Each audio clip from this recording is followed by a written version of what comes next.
Hello guys, আজকে আবার একটা ভিডিও নিয়ে আসবো। তোমরা সবাই দেখতে থাকো। এই যে আমার মেয়ে একটা কি সুন্দর ড্রেস পরেছে, আমাকে বলছে মা এটা আমাকে পরিয়ে দাও। তো এই যে বেরিয়ে গেছি এখন আমরা একটু কেনাকাটি করার জন্য। তো আমার তো এইটাই দেখানো হয়, আদার্স তো কিছু না। এই দেখো একটা গাছে পাখি দেখছিলাম, তো খুব সুন্দর লাগছিল। পাখিটা এত চেঁচাচ্ছিল না, এত চেঁচাচ্ছিস কেন, দাঁড়া আমি তোকেও একটা ভিডিও তুলে নিই। তো খুব সুন্দর লাগছিল, কালারটা খুব সুন্দর, ওর গায়ের কালারটা। আর এত জানো তো মানে রোদের মধ্যে কি করব, যেতে তো হবেই। দেখো ধূপধূপে রোদ কিরকম, আর প্রচণ্ড হাওয়াটা যে একটু ভালো লাগবে সেরকমও কিন্তু কিছু না। এত রোদে গরম হয়ে গেছে, গরম হাওয়াটা এসে গায়ে লাগছে। বাচ্চা নিয়ে গেছি ঠিকই, কিন্তু খুব কষ্ট করে গেছি, কষ্ট করে হলেও যেতে তো হবে। এই যেতে যেতে প্রায় পৌঁছেই গেছি। তো এখানেও খুব রোদ, এখানে মানে এইখানে কোনো গাছ নেই, কোনো জায়গা নেই দাঁড়ানোর।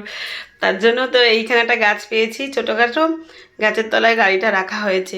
এখানে কিন্তু প্রচণ্ড ভিড় হয় বিকালের দিকে। দেখো এখানে কিন্তু পুরো চার চাকায় ভরে যায়, পা রাখার জায়গা হয় না। আমি আগেও অনেকবার দেখিয়েছি হয়তো।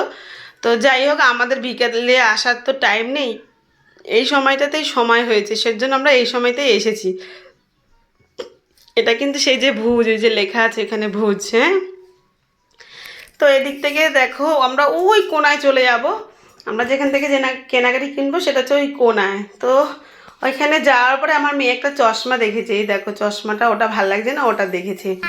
হ্যাঁ হ্যাঁ হ্যাঁ, ভালো লাগছে।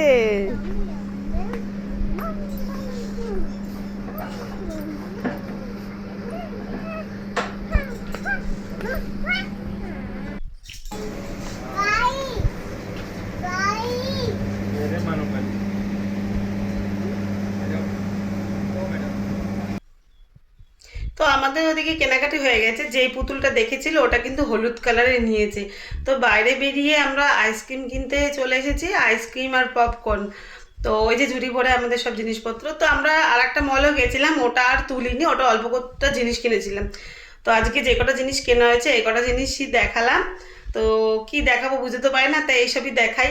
তোমাদের যদি ভালো লাগে আমাকে কিন্তু অবশ্যই কমেন্ট করে জানাবেন। তো আমার মেয়ে আবার বাড়িতে আসার পরে আবার খানিকক্ষণ পর ও আবার ঘুম থেকে উঠেছে, উঠে আবার পুতুল দুটো নিয়ে কোলে করে বসে আছে বিকালের দিকে। তো কেমন লাগলো অবশ্যই জানাবে বন্ধুরা।